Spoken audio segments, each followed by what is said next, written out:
I recently heard a topic or segment, whatever you want to call it, topic segment or a certain DJ speak on the fact that the pioneers of hip hop are old and dusty. Basically, he went on this rant saying that what have they done lately? What are you doing for today's youth? And so forth. Now, we have to keep in mind that it's just these are different times we're living in.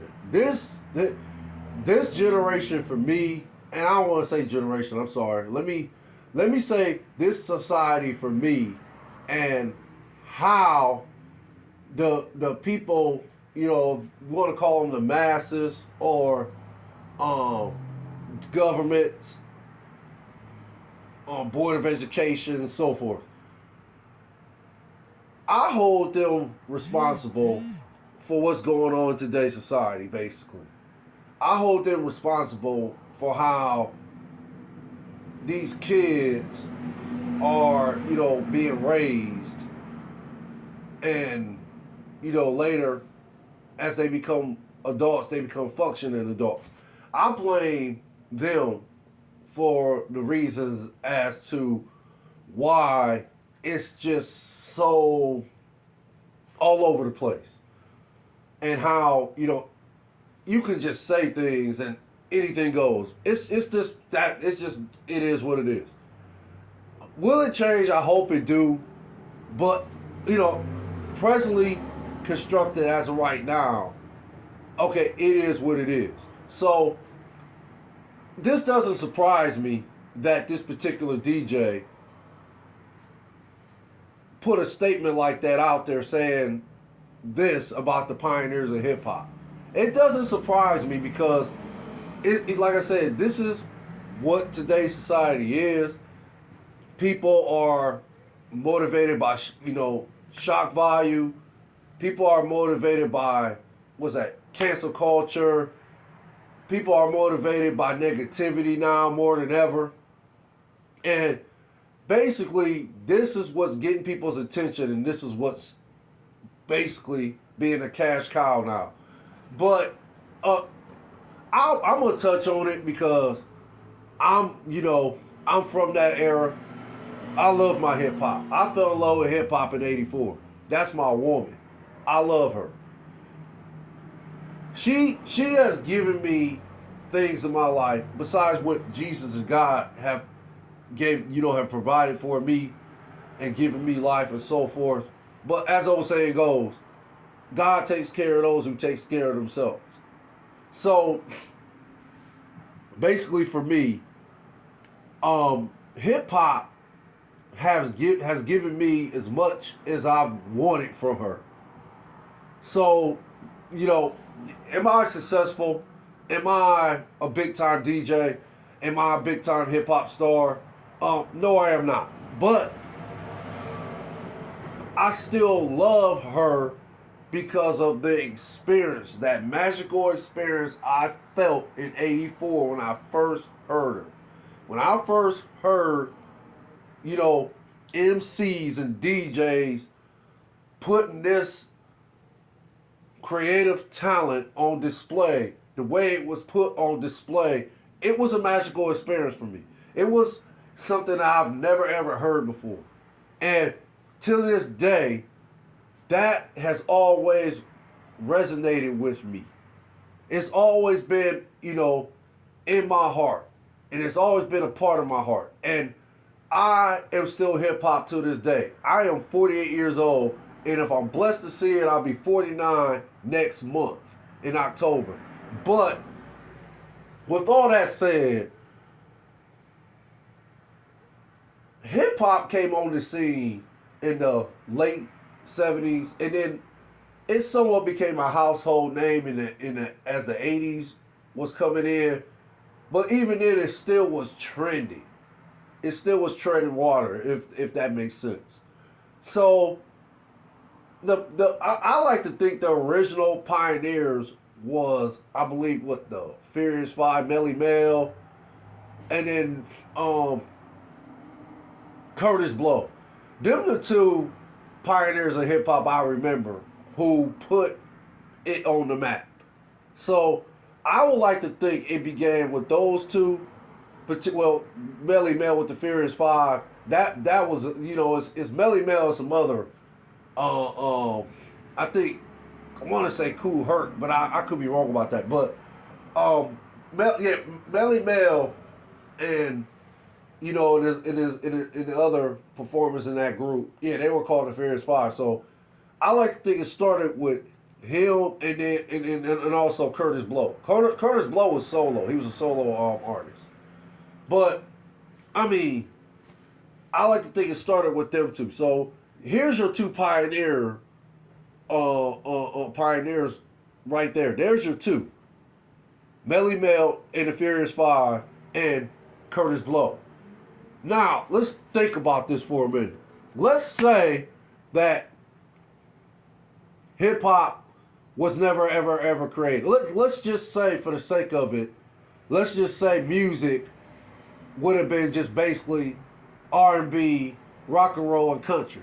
And of course, I'm not even gonna comment it because that I really don't follow that. That music is absolutely at all else fails. That's the type of music I would never listen to because for me it's just a level of music that I just don't think should even be on radio waves, or it should have never ever been put into syndication of that publication and syndication and so forth.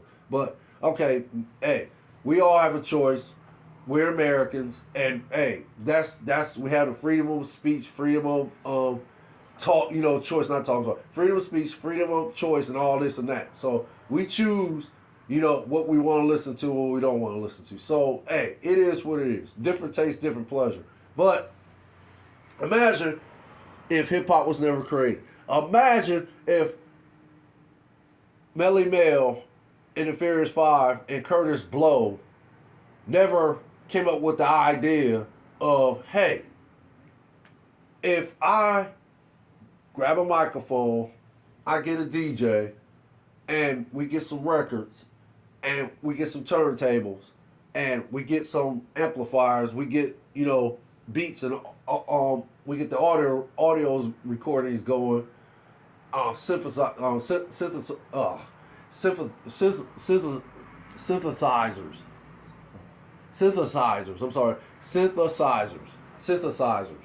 So we get all this going on, and I wonder what we could create. I'm not saying this is exactly what they said or how these ideas came up, came to fruition.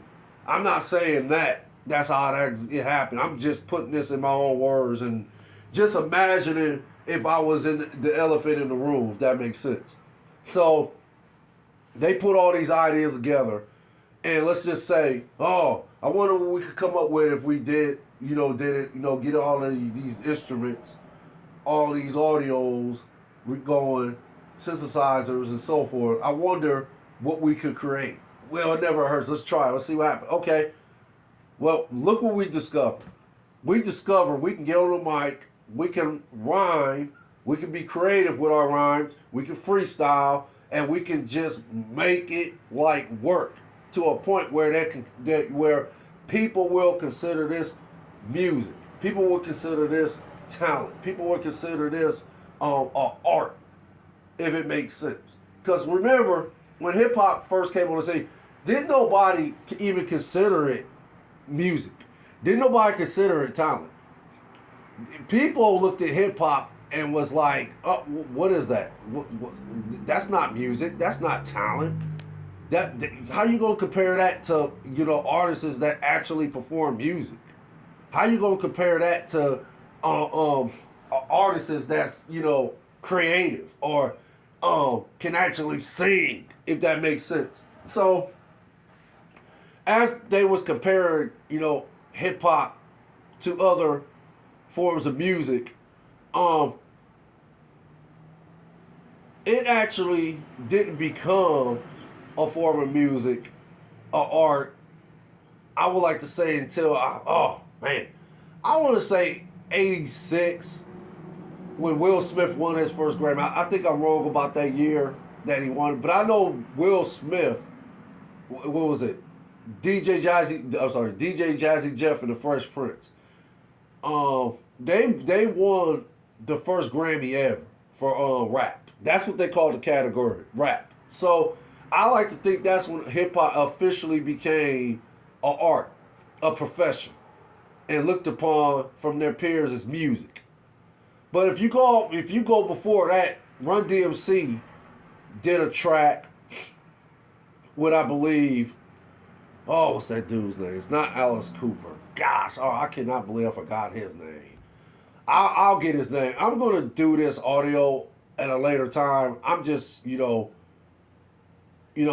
actually talking as I go because I just heard this news about this DJ called the Pioneers of Hip Hop, Old and Dusty, and it's kind of like,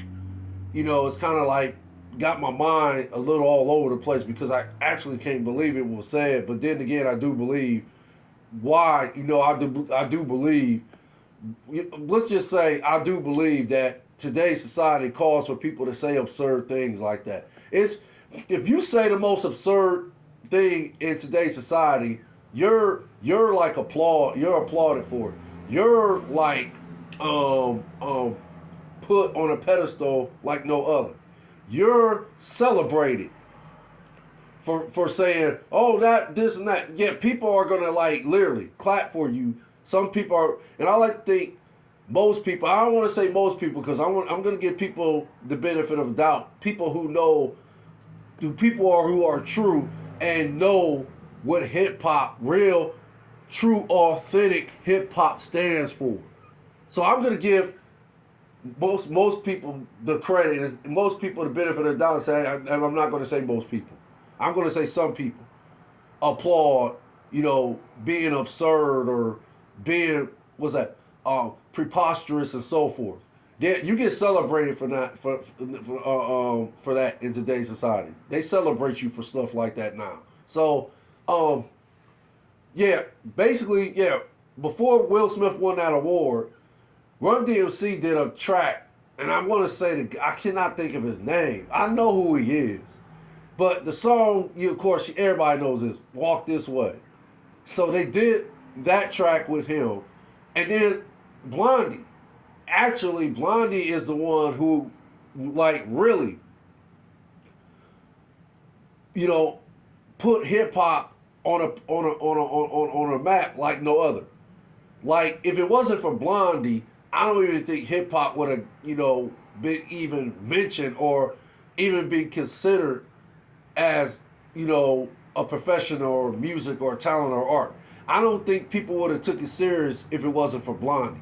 So Blondie did a track called Rapture, and she clearly illustrated, the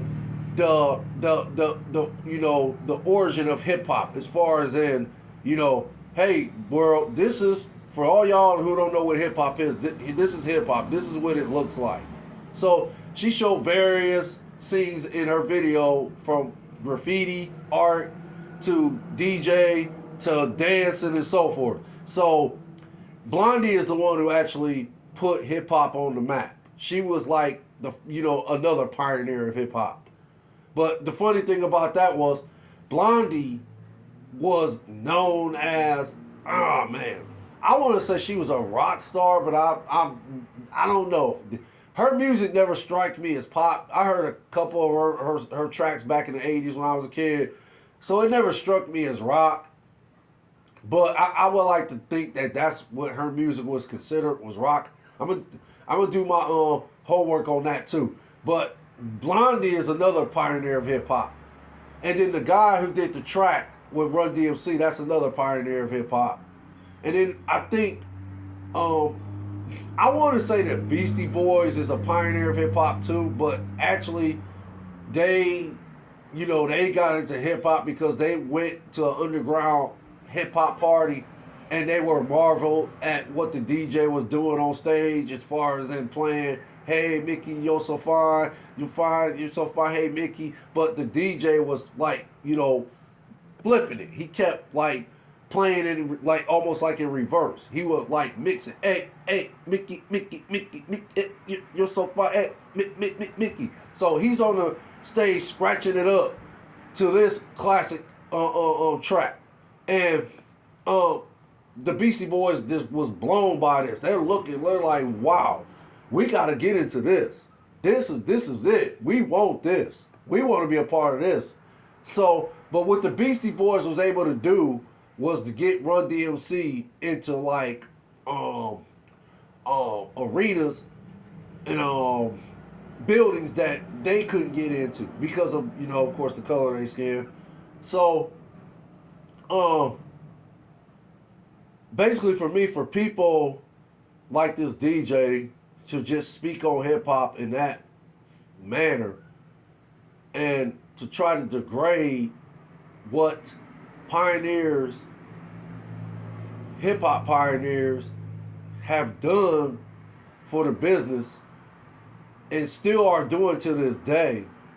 I mean, dude, you got to almost look in the mirror. Matter of fact, I'm going to say, look in the mirror and, ask yourself this question.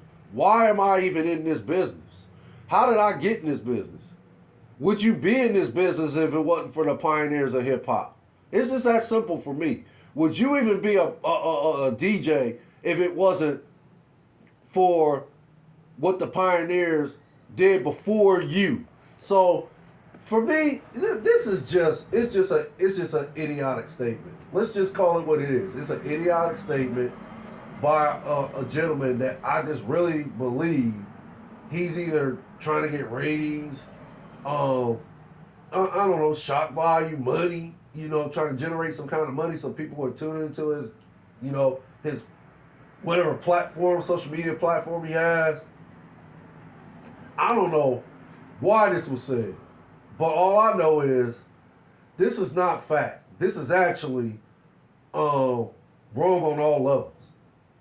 It's almost like being disrespectful to your dad, your parents. Let's just say both of them. It's almost being disrespectful to your mom and your dad. It's like telling your mom and dad, what have y'all done? Y'all old and dusty now. What have y'all ever done for this family? I mean, look at us. What are you doing now for this family? Well, first of all, your mom and dad is old. They're getting up there in age. They can't get around like they used to. So, for you, as a son or a daughter, it's your job now to take care of them like they took care of you. So basically, for me, it's that type of disrespect, and it's also disrespect on other levels too. So, yeah. Basically, like I said, I'm gonna do some more homework on this. I'm gonna get my thoughts together, and I'm just gonna put out another video on this later at a later time. Thank you.